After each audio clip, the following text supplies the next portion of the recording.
Assalamualaikum semua. Hari ni saya nak discuss sikit apa beza antara emas 916 dan emas 999. Ramai juga yang bertanya sejak kebelakangan ni pasal emas ni. Apa beza emas 916 dan emas 999. Jadi saya buat video ni untuk share kepada semualah supaya terjawab apa yang terbuku di hati. Siapa yang nak tahu beza antara emas 916 dan emas 999. Okey, beza pertama. Beza pertama. Ini contoh emas 999. Okey, emas 999. Ini adalah jongkong emas. Bezanya ia adalah berketurunan 99.9%.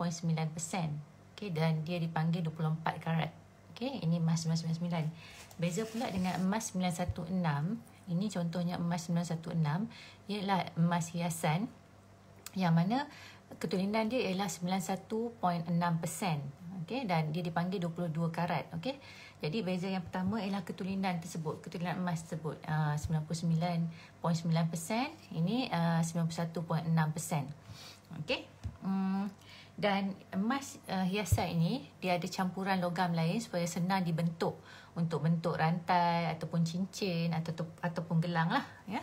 Lepas itu, beza yang kedua ialah beza harga. Okey, harganya pula. Okey, untuk 99.9% emas jongkong ini, harganya ialah harga emas itu yang sebenar. Dan harganya sedikit mahal daripada emas 91.6. Dan dia juga mempunyai kos upah yang agak rendah. Contohnya, macam emas 1 dinar ni, 1 dinar bersamaan dengan 4.25 gram dan kos upahnya hanya RM10.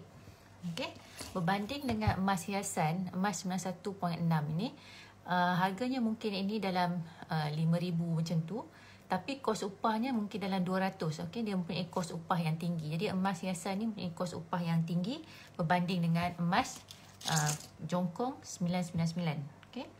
Yang ketiga ialah daripada segi keselamatan. Kalau emas jongkong kita boleh simpan sebanyak mana yang kita mahu dan ia selamat. Contohnya kalau kita buat simpanan di account gap, dalam account gap kita boleh target ataupun simpan emas sampai 1 kilo, tetapi orang pun tak tahu dan orang pun tak boleh nak cuba rompak account gap kita. Okey, orang tak tahu kita ada emas kalau kita tak bagi tahu ke orang.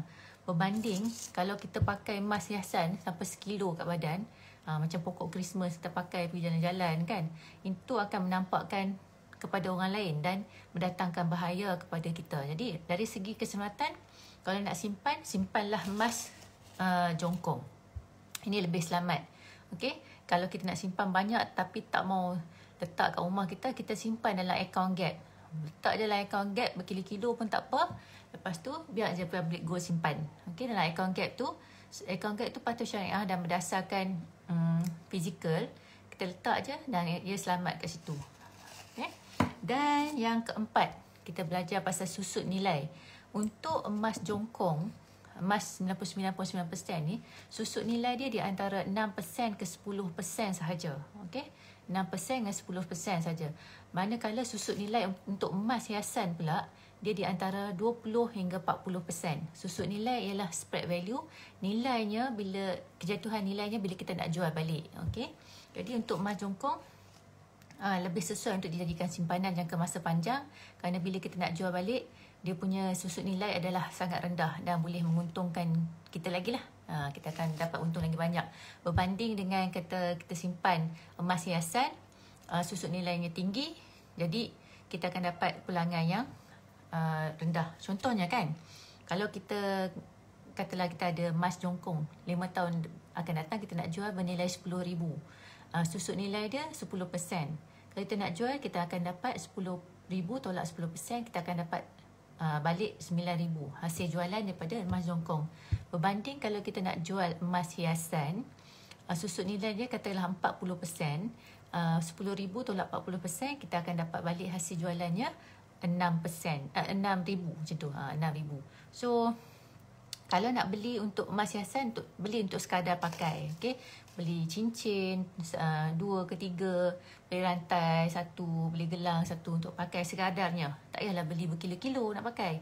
Tapi untuk jangka masa simpanan, jangka masa panjang, tukarlah sebahagian pada duit anda kepada emas simpanan. Okey, emas simpanan iaitu jongkong emas ataupun kita ada dinar emas. Okay. Kelebihan kelima, antara perbezaan kelima antara emas 916 dan emas 99 ialah apabila kita jual balik. Okay. Apabila kita nak jual balik emas jongkong, katakanlah ada patah, pecah atau calar, ia tetap diterima di public gold atau di kedai emas, dan persen susut nilai tetap di antara 6% hingga 10%. Dia tetap diterima dan susut nilai dia tetap rendah. Berbanding kalau emas hiasan ni, kalau kita ada emas hiasan yang patah, calar ataupun dah putus kan, kita tak pakai, kita jual balik, susut nilainya mungkin akan meningkat ke 50%. Jadi dari segi jualan, kalau ada apa-apa calar dekat jongkong ni, dia still emas 999 yang diterima dengan susut nilai yang tetap 6% hingga ke 10%. Okey, kalau ada orang tanya kan, mana lagi sesuai nak simpan? Okey, Waalaikumsalam Nazarida. Okey, kalau orang tanya mana lagi sesuai nak simpan, sama ada nak simpan jongkong emas ataupun nak simpan emas hiasan, bagi saya lebih baik anda ubah sebahagian daripada simpanan anda kepada emas jongkong. Okey, emas jongkong ini lebih sesuai untuk simpanan berbanding dengan emas hiasan, kerana emas hiasan mempunyai susut nilai yang tinggi, manakala emas jongkong ni susut nilai dia rendah. Okey, hanya paling maksimum pun 10%. Dari kadar jualan juga, kalau emas hiasan kita jual balik, segala kos upah yang kita pernah bayar dulu dah dikira burn. Okey, yang ni kalau macam emas jongkong, kos upahnya pun rendah, dalam 1 dinar, dan kos upah dia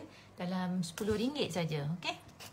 So ada pula yang tanya pasal keselamatan, kalau simpan emas jongkong di rumah ke apa. Kalau anda bimbang tentang keselamatan, anda boleh simpan melalui account gap. Dalam account gap, anda boleh start simpan serendah RM100 untuk satu transaksi. Okay, serendah RM1 pun dah boleh start simpan di account gap. Lepas tu anda letak sikit-sikit selama beberapa bulan. Target lah 1 bulan 1 gram ataupun 1 bulan RM100. Kita target nak capai 50 gram. Lepas tak capai 50 gram, kita boleh keluarkan fizikal daripada akaun gap tersebut. Okay, dia sangat mudah, serendah RM100. Kenapa saya kena share benda ni? Sebab sekarang banyak berita yang telah mengatakan nilai ringgit menjadi susut disebabkan inflasi. Jadi sebahagian ramai orang dah tukarkan sebahagian daripada wang kepada emas. Jadi emas ni dia mengekalkan nilai dia. Okay, nilai ni 1 dinar. Pada tahun 2019, 1 dinar ni dalam 970. Sekarang tahun 2021, 1 dinar ni dalam 1120 macam tu lah. Dia tetap naik, harga emas ni tetap naik. Tapi 1 dinar ni tetap boleh beli kambing daripada zaman Nabi SAW hingga zaman sekarang. Harga seekor kambing tetap 1 dinar. Tapi kita bandingkan, kalau kita gunakan wang ringgit untuk beli seekor kambing, harga dulu mungkin RM500, sekarang harga kambing dah RM1,000, 900 ke 1,000 macam tu kan. Jadi ringgit tu tidak menyimpan nilai, dia hanya menyimpan nombor. Tetapi emas tetap menyimpan nilainya, sangat bernilai. Ada orang kata emas ni mahal, tapi sebenarnya kita boleh mula macam saya kata tadi dengan RM100 saja menyimpan di akaun gap. Contohnya kalau kita ada bunga emas ni, kalau kita dapat pegang fizikal dia, kalau kita beli, dia didatangkan dengan kad pengenalan dia. Contohnya ini bunga emas ni kad pengenalan dia, ada nombor siri sekali. Ni nombor siri dia, B003581. Dia datang dengan nombor siri dia. Kalau nak jual ke apa, boleh jual kembali di kedai emas ataupun jual kembali di public gold, sebab emas ni dibeli di public gold. Okey.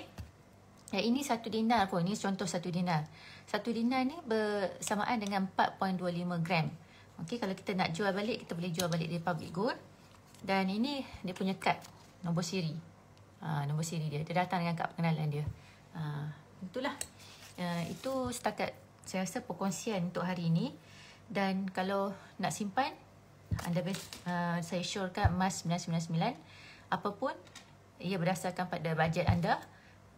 Di public gold kita boleh simpan emas serendah RM100 setiap kali transaksi. Sama ada anda nak buat RM100 untuk setiap bulan ataupun target 1 gram 1 bulan, ia boleh dilakukan dan kita boleh start menyimpan emas. Satu lagi, kita ubah persepsi kita daripada perkataan membeli emas kepada menyimpan emas. Kalau kita rasa kita beli emas, kita rasa duit kita keluar, duit kita habis.